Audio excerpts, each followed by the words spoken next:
of us this afternoon.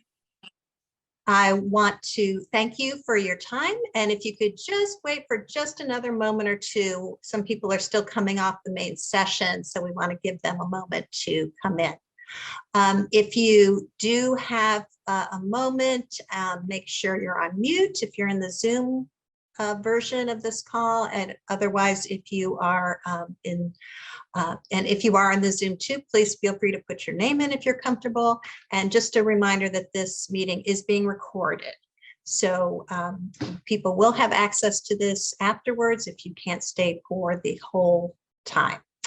So let's just give it another moment. And if you have any questions on how to get your name in the chat, or sorry, not in the chat, but in your rectangle, let me know. My name's Elaine. We'll start again in just a few seconds. And thank you all for coming. The launch of Healing City yesterday apparently went really well. They had live events, in-person events, and then this morning or this afternoon was the start of the virtual events. So it's an exciting and citywide event. And we have also supporters from outside the city who are friends of Baltimore. So it's nice to have everyone pulling for a city that has a lot of love and needs a lot of love, both. Okay, so let us go ahead and begin. I will introduce myself first before we start on our panel. My name's Elaine Arndt. I'm the Maryland Moms Demand Action Deputy Chapter Lead for the state of Maryland. We are at a seminar called Creating a New Future, Baltimore Survivors of Gun Violence. And we're going to be speaking to gun violence survivors, hearing their thoughts on loss and healing, and learn about what they're doing to change the narrative here in Baltimore. So there's going to be a lot of good conversation ahead.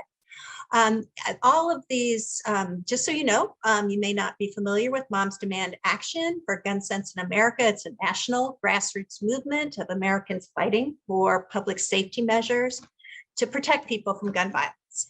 Everytown Survivor Network is part of that work, which works to put survivors of gun violence at the center of the movement. It uplifts their voices and provides resources for survivors of gun violence with resources for dealing with the loss and trauma of gun violence. And the panelists you're going to hear from are active both in Moms Demand Action Baltimore City, as well as Everytown Survivor Network, as well as their own organization. So an incredible group of givers that you're going to be hearing from. I will now share another screen, and we will be, thank you for your patience on the screen sharing. It's always exciting to see, and hopefully you're seeing that initial screen again. And we'll talk. Here is our brief description of our agenda. We'll say hello to everyone, have a panel discussion, have time for Q&A through the chat, and then talk about resources available to people who maybe have experienced gun violence. And just briefly, how do we define a gun violence survivor? In our world, we consider everyone who either witnesses acts of gun violence, who has cared for someone wounded or killed with a gun, or who feels threatened with serious harm, whether it's physical, mental, or emotional. And regardless of whether it's a one-time event or threat or intimidation of a period of time, you're considered a gun violence survivor. And before going further, I want to remind you that hearing about the trauma of gun violence can be deeply moving, but it also can be difficult. So at any time, please feel free to step away if you need a moment. And now to just give you a brief overview, where I'm honored to introduce your panelists. Kiki Collins is the founder of No Other Mother. It's a support organization for mothers who have had their children taken by gun violence. She's a mother, a new grandmother, and also the Moms Demand Action Survivor Membership Lead for Baltimore City. Lisa Moloch is the founder and CEO of Let's Thrive Baltimore, which offers extensive services to assist youth and families affected by gun violence. She is a mother, and she is the Wear Orange Lead for Moms Demand Action Baltimore City. And Denise Reed has been a Baltimore City community activist since 1977. She's an active chaplain in the Baltimore City Police Department. She's a mother and our state, Maryland Moms Demand Action Survivor Membership Co-Lead. And we're grateful for all these women for their time and dedication to stopping gun violence in Baltimore. And every one of these women reflects an individual, a family, and a community changed forever. We honor the memories of Danta, Tavon, Shauna, Deallen, and Tyreka, who've been taken by gun violence. If you have lost a loved one and feel comfortable, please take a moment and put their name in the chat as we proceed with our conversation. So let me take the slide down. Again, thank you to our panelists, and let's begin with Kiki. Kiki, I want to start with you. Kiki's a new Everytown Survivor Fellow and a Baltimore City Survivor Membership Lead. Kiki, can you tell us a little bit more about yourself and your experience that made you a gun violence survivor?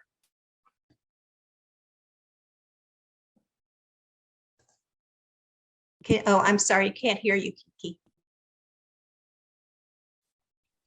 I do apologize. I'm sorry.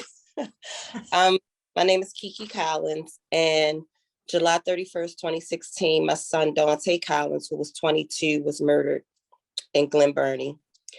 And from that day, I remember sitting in the hospital saying, oh my goodness, I wouldn't want another mother to feel this pain. From that, with the different emotions and everything that comes with losing a child, but not only losing a child, but losing a child to murder. It was just a roller coaster. So I knew that I needed help. I knew I couldn't do this by myself. So as I started seeking support, I came across so many awesome, amazing people that was actually already doing the work. So the end of 2016, I went to a meeting for Moms Demand Action, and I think it was Harford County. And I was so inspired by the work that was being done. The first lobby day in 2017, I was a part of, and the love and support was overwhelming. And it just made me want to dive head first in with this fight and cause and be a part of an amazing organization. Thank you so much, Kiki. We really appreciate all you've done since that first meeting. You have jumped in and become a leader, and despite all the things you're dealing with, there's been so much love and support coming back from you as well. Next, we welcome Lisa Moloch, founder and CEO of Let's Thrive Baltimore, as well as the Moms Demand Action Wear Orange Lead for Baltimore City.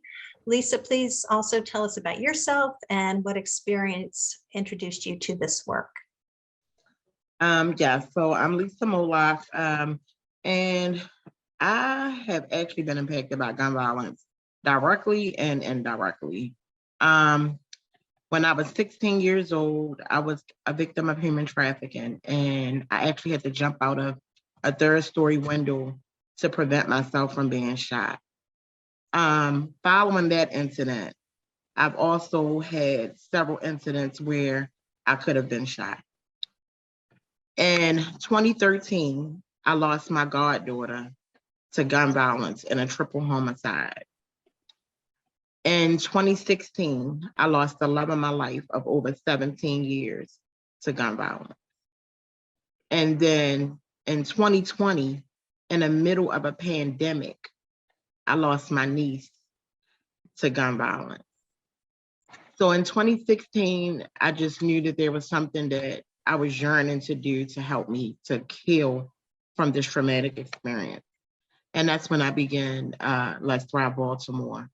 And then in 2019, I met Moms Demand Action at a Wear Orange event. And as Kiki Collins said, they were just so supportive.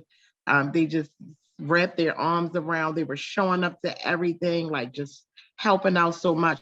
So I just wanted to be a part of that unity. I've seen how they were so unified, and I just wanted to be a part of it. So here I am now, 2022. I'm actually leading the City Wear Orange event, the event that I'm at, Moms Demand Action at. So that's what led me here. Thank you.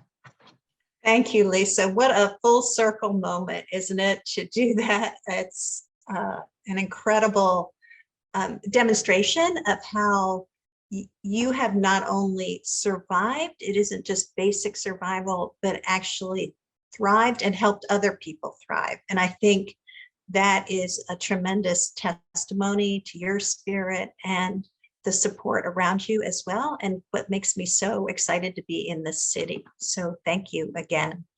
So Denise, please, you have been an activist. You are currently a Baltimore City Police Chaplain. You have a leadership role in Moms Demand Action. Take a moment, please, and introduce yourself and also tell us about your experience. Yes, I am honored to be on this platform today with valiant, courageous survivors. Thank you, Lisa, and my sister, Kiki. I am a proud mother of my beautiful 15-year-old daughter, Jazaniah. My precious son, Tavon, was shot in Baltimore, October 18, 2006, at a traffic light. I got just a frantic call from his grandmother. But before that, unfortunately, gun violence has plagued my family for over 5 decades. Before I was born in 64, my uncle was killed. My cousin, who was 15, was killed in Baltimore in the 1980s. My uncle was killed in the 1980s. He was 25, his girlfriend. My mother was shot standing in her front door in Baltimore in 1992. My sister was shot in 1995. My nephew in 1991 in Annapolis. My nephew, my brother's son, was killed in Baltimore, October 2020. But what keeps me going is I'm a great woman of faith. And one of my scriptures comes out of Isaiah 58, verse 12, that we are called repairs of the breach. And so with that, and along with you all, other valiant survivors across Baltimore and the like, we're here to help heal and console hearts that have been traumatized by gun violence. Thank you so much, Denise. This is an incredible story. You relate as well, and what a toll of loss that we need to stop. I mean, it makes me feel as though we need to do even more, and that's why it's so important to hear from you. These people are not numbers. They're family members, they're friends, and they are community members. And every time that fabric is ripped apart, you all come in and help repair it, and it's incredible to see, and I'm privileged to be a part of this group with you. I wanted then now to ask each of you what you see as the number one thing you want us to know about being a survivor. In other words, what is it that you want to tell people about being a survivor of gun violence? And we'll start with Kiki and then go to Lisa and Denise. So Kiki, can you share your thought on that? The biggest thing is we're still human. I say that a lot because sometimes as survivors, people want to tiptoe around you. And it makes us, we already feel like we belong to a group that's different from everyone else. So we're still human. And at the same time, we need support. We don't want people to try to avoid us because they don't know how we're going to react to things. Sit with us, sit with our pain, understand us, understand our pain. Because I believe the more people hear us and see us, they'll understand that more work needs to be done. We don't want to continue to add more survivors to this group. We would rather much have more supporters. And that's the biggest thing. We would much rather have supporters than survivors. But as a survivor, I'm so happy to be one where now I can welcome others into my heart and let them know that being a survivor is doable. Thank you, Kiki. And Kiki, could you, before you go, could you take a moment and just tell us a little bit about connecting to other mothers through No Other Mother. Just a Yeah. quick idea, since you did mention that idea of support and not wanting to see other people included in this group. Okay. 2018, I started a group called No Other Mother, and it started on Zoom, and now we do it through Facebook. You can connect through No Other Mother. It's a safe haven for mothers who have lost a child. It doesn't matter how, to feel safe, to share their journey and not be judged. On Facebook, it's called No Other Mother Circle. You can go to the group. I'm Kiki Collins on Facebook, so you can also reach out to me, and that's pretty much it. Okay, thank you, Kiki. Yeah, you had mentioned that. I think that connection is so important to survivors, and to not feel isolated. You're not alone. There are people who want to support you and share, and your group is an incredible statement of that kind of support. So Lisa, please, can you tell us, like, what one thing would you like us to know about being a survivor? That it's a journey. It's a process. We're still healing, even though we're out here advocating and helping other people. But like Kiki said, we don't want to make this circle bigger. We don't want anyone else to feel our pain. We want to stop it before it gets to anyone else. And we just want to see other people heal. And anything that we can do, we'll do, but we're still human, like Kiki said, and we're still in pain, and it still hurt every single day. No matter how much you see me smile or how much you see me laugh, you don't know that I be up all night long. Some nights I can't even sleep. Some nights I can't, some days I don't even want to eat, or some days I might eat too much, and that's what it is, but this is a journey. It's a journey, and we are where we could be somewhere else. We could be worse off. There's some people out here that's on drugs or doing all types of things because they can't cope. They don't learn to cope. But you can heal through coping strategies. Please utilize them. They work, they help, but it's not a fix. So. Thank you so much, Lisa. I think that's something that some people think that you can get over it, or if there's a straight line to healing, like it's always just this progression up. And what I've learned in talking to you and to other survivors, that is wrong, that there is no straight line and there's no one way for each survivor, that everyone needs a different kind of beginning to address healing. So thank you so much for bringing that up, because that's an important message. Denise, can you give us like a one thing we should know about the survivor journey? Yes, one thing in my journey, what I found out, that we're stronger than we know, and we will and we can heal together. As Lisa alluded and as Kiki alluded, there are steps that's taken, but again, our journeys are different in that I know there's grace and there's forgiveness, as the Lord heals our hearts. And on October 18, 2006, when I got the frantic call from my son's grandmother, in that instant, I did not know who shot my son, but the Lord had given me instant forgiveness for those. When I found out later, it was 3 young men that shot my precious son, Tavon.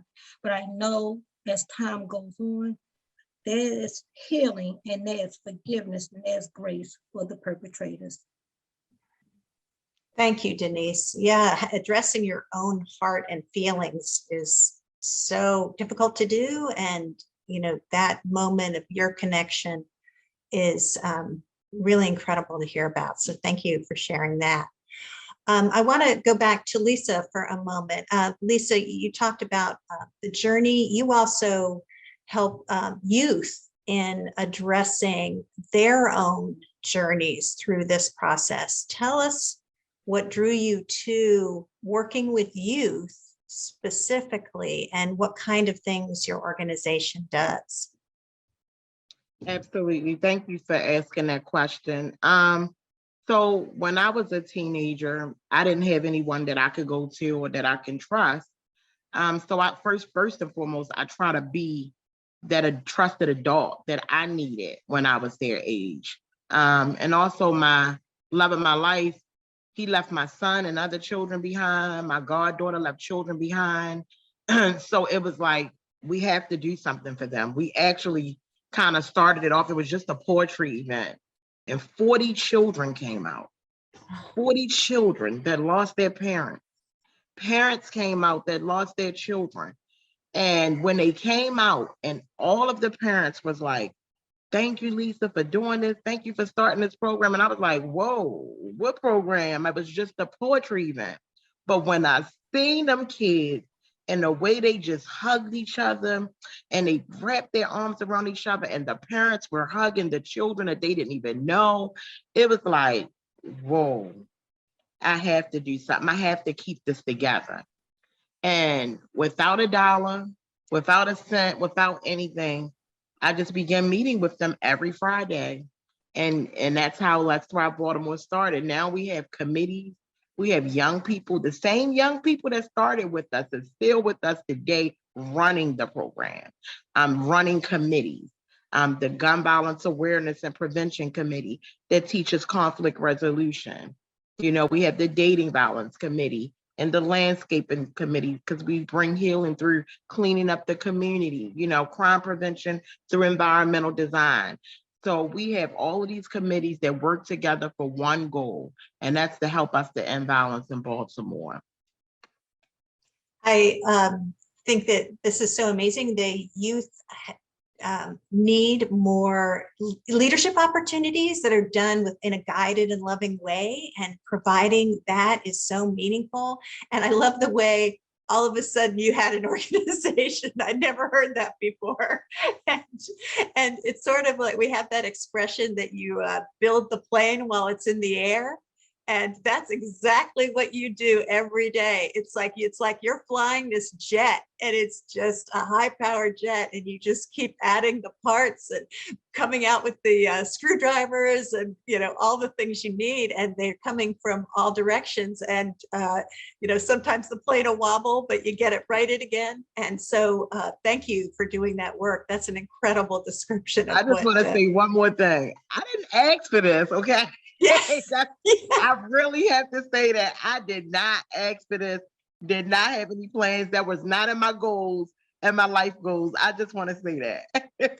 Well, that brings up a good point. Let me start this with Denise, and then I'll go to Kiki. Is what has been the biggest change in your life since that tragic event? I mean, what has changed for you since that happened? What has changed for me, I'm more motivated and I'm more determined, you know, to reach out across sectors. I've been working with youth since I was 13 years old. So I'm more determined, you know, to, you know, possibly tap into their psyche, you know, to find out what has triggered them. There's something called ACE, adverse childhood experiences, where children have been traumatized at such a young age that we have to tap into their heart and soul to help heal their spirit so that they can thrive and be whole. And so with that being said, you know, I've been volunteering in the Baltimore City public school system since 1989 and with numerous organizations. So I just love working with the young people. You know, that's where it started. As Frederick Douglass said, this is easy to build a strong child than repair a broken man. So we must start with our children and build them to be stronger. Thank you. What a message. So true. It's you need healed people to help heal people, hurt people, and we hear this, and taking action to address it while you yourself are on your own journey is an incredible thing to see. Let me address Kiki. For you, what changed since your tragic event? Strength, for one.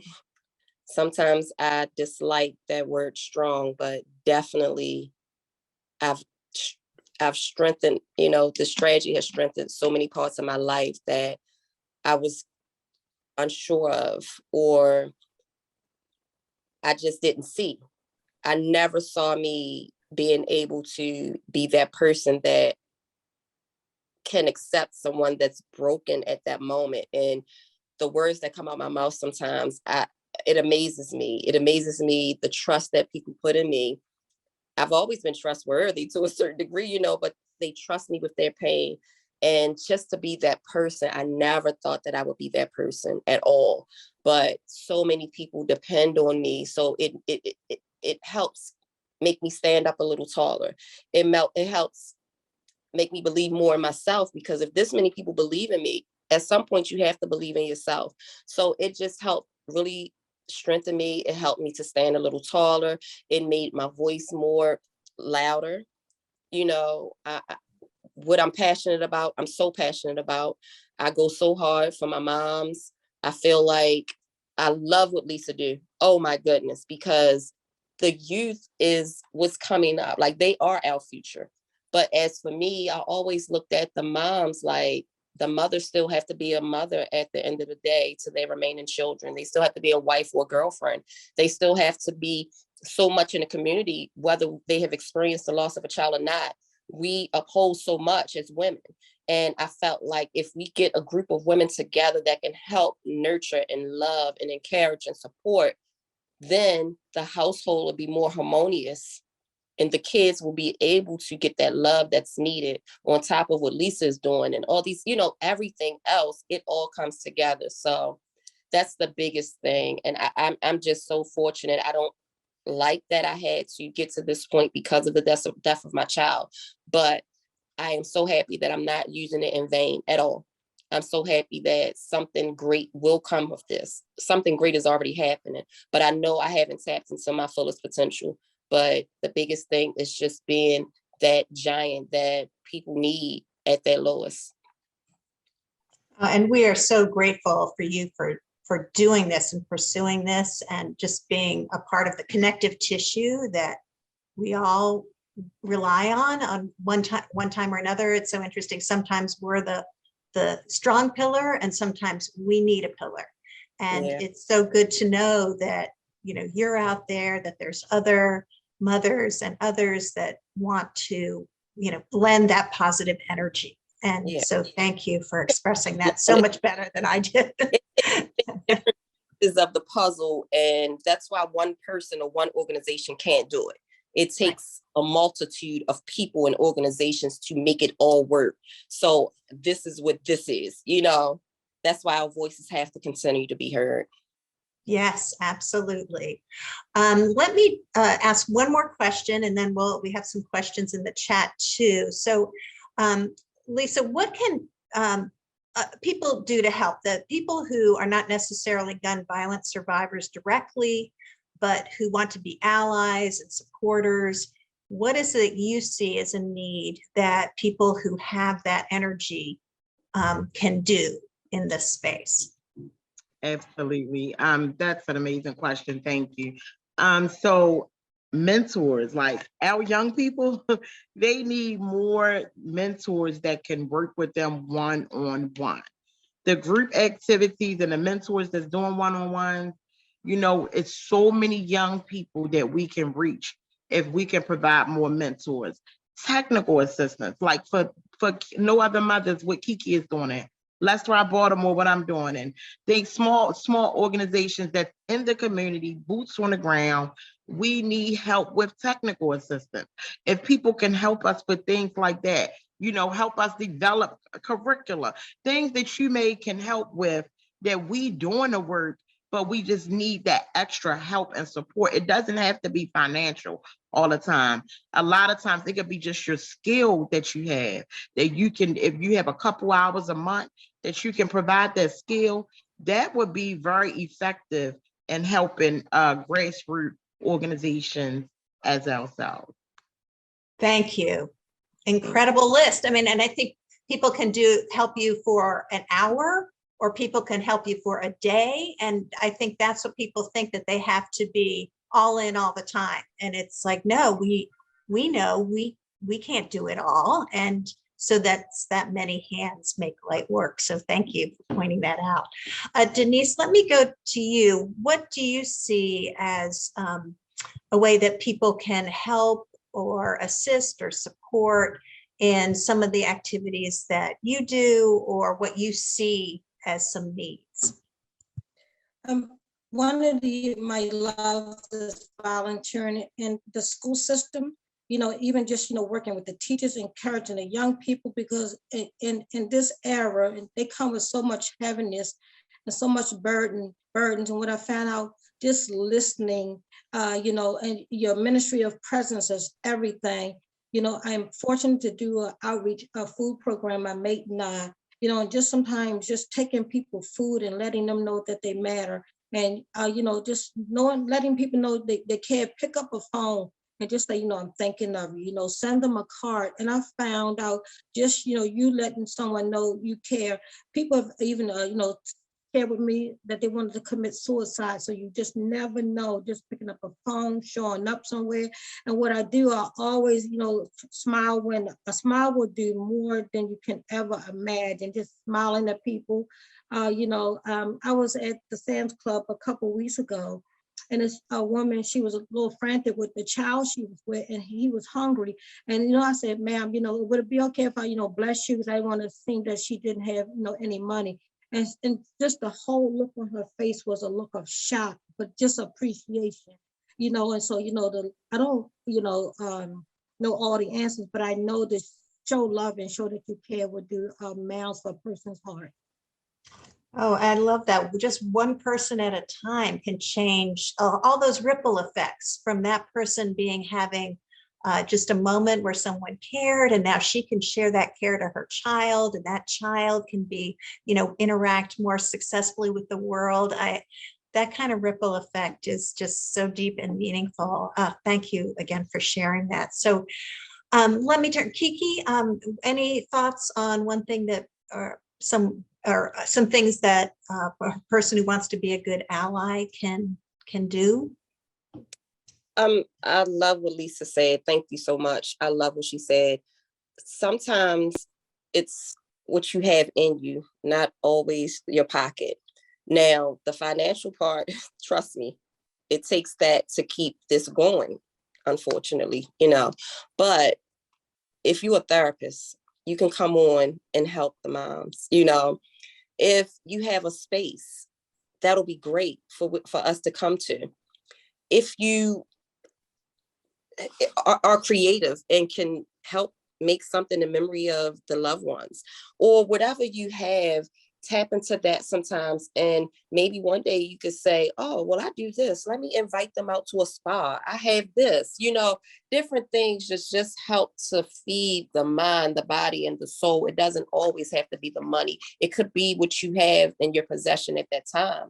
And like I said, if you're a therapist, like Lisa said, it doesn't have to be every time. We meet once a week, but sometimes I might come on a weekend. Like, we know grief doesn't stop. It doesn't have a time. It doesn't have a date. So sometimes when I'm at my lowest, someone can say, Key, I got you today. I'm going to take control. I have this. So sometimes it's not always what you have as far as the give. Sometimes it's just your heart. Sometimes it's just your love. Today I can show up. My shoulders are strong enough today. So I can show up for these mothers. I can show up for these children. So sometimes that's all it is. And a lot of times when people interact with small grassroots organizations, they think it's always money. But if we can give money to these bigger organizations, why not us? Because we're basically the ones that's out here in the street. We're out here in the crime areas. We're out here fighting the biggest fight, but we're not seen. The bigger organizations that have the most money, they're being seen because they have more advertisement. They have more everything. And guess what? As small grassroots organizations, if that's what you're into, advertising, help advertise us, help get us seen, because we're actually doing the work. We're not sitting back, letting somebody else do the work and take the recognition. We're actually the ones that's out here doing it. I'm so passionate about it. I'm sorry. I've seen so many organizations and some amazing people doing some major work, and people don't see it. So we need to be seen, and we can't always do it alone. And I don't think we're asking for too much, because we're taking some of the work off of the people that's really just behind the screen, like, oh, what can we do? If you see us, guess what? Just help. Yep. Just help.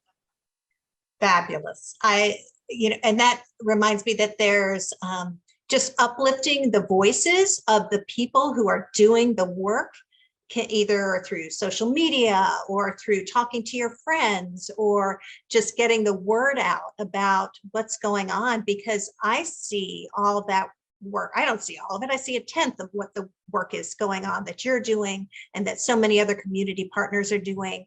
And that's where the real change is happening on the street. We did have a question from Ruthie about whether we've been involved with Baltimore city government to help with gun violence solutions. And I can give a brief overview. We did speak with the mayor, and at that time his deputy mayor of public safety a few months ago, and did establish a connection, but we haven't been able to really truly activate it, because I think they've been doing a lot of organization on their own, and also dealing with how to distribute the ARPA funds. And so there's some logistical pieces that we're still working on, but we're hopeful. There was a new leadership group announced in the Mayor's Office of Neighborhood Safety Engagement, which included Reverend Rashad Singletary, who's a friend of many of our local Moms Demand Action people. We hope to reach out to him and make a closer connection. So we are hopeful to truly establish a good connection. Denise also pointed out that she put in the chat information about the Baltimore Chaplains program. And also there is, Sarah mentioned Roberta's house as another point of connection as well that we have done some work with. And we have a variety of community partners, the Kevin L. Cooper Foundation, No Boundaries Coalition, the Family Survivor Network that we work with for many and various projects. Anything else on that list that I might have missed of partners that people should be aware of? Move, yes. Okay, thank you, Denise. Founder, Daphne Alston, co-founder of Mothers of Murdered Sons and Daughters United, Inc. But I would also like to add about our Baltimore Chaplains program. I've been honored to be a Baltimore chaplain since April of 2016. And we've had extensive training, but due to COVID the last 2 years, we have not had any new classes. But as the matrix numbers go down with COVID, we're hopefully this year to institute more training. And when we had our training, the main thing was having a relational equity in your community, whether you work there or you went to church there or you had family there. And when we were training by Lieutenant Colonel Melvin Russell, he since retired 2 years ago, he taught us 3 things: get in, get out, and connect. And we conduit for the police officers, just to soften the connection. And the Baltimore Police Chaplains actually been instituted since the 70s with Melvin Russell. He's my spiritual father. He revamped the system, and they're looking to have 6 chaplains in each sector in Baltimore City, and there are 36 police sectors, so a total of 216 chaplains. What I appreciate, we have Christian chaplains, Jewish chaplains, Muslim chaplains. And so we just go and we just love on the community. We've had one chaplain, she stopped a suicide attempt, just loving on people. We are on deployment 24 hours a day. I just come from Annapolis with our awesome Moms Demand Action about 2 weeks ago. And as soon as I got home with my daughter, I got a chaplain's deployment where several young people have been shot in our beloved city. So it is a clarion call. Like Lisa said, there are times we don't even sleep. Like Kiki, one of my base scriptures is Isaiah chapter 6, verse 8, "Hear my Lord, send me." So, it is just a clarion call to love on our beautiful city. And, and we all passing a torch like Lisa, like Kiki, the mold, our awesome future, trailblazers that take the helm and heal our city. Thank you. Beautiful message. Lisa, did you have any? Real quick. Yeah, just really quick. So I just opened a mental health facility where we are working at 145 South Austin Street. So we're providing PRP. We have licensed therapists. We are breaking down barriers where there has been stigmas for mental health treatment, hard to get people being discharged. We meet people where they are. We come to your home. So please reach out to me, Moloch Cares, PRP. It's at molochcares.com. And I've been doing this work for 5 years under a different agency, but now I have an agency, and we need more social workers, more people like me who just want to mentor families, adults and children. So this is for children and adults, even though my core focus is children, but people can come on to see adults and children. So that's it. Thank you. Yet another point of thriving again. So thank you so much. You all have given us so many things to be inspired and hopeful about. I'm going to thank you all. And since we do have a time constraint, I feel like I could just talk all afternoon, because your ideas just keep coming, and the partnerships and the connections that you make are so important to the community. I thank you for taking the time to do this, for sharing your stories and your thoughts. Finally, I'm going to put up one last slide just so that you are aware of how to connect with us. We'll also be at the resource fair on this Saturday from noon to 4 at Coppin State University. We'd love to have you stop by our table and say hello. And if you need information or more connection, please feel free to do this. We thank you so much for attending. So let me just share the screen, and we will then, you can take any questions. Hopefully you're seeing ways that you can take action besides the working with these inspiring women and their organizations.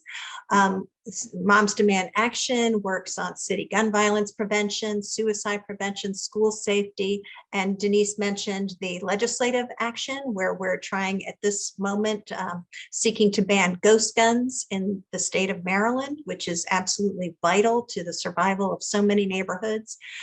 So we have many ways to get involved, and we encourage you to get in touch.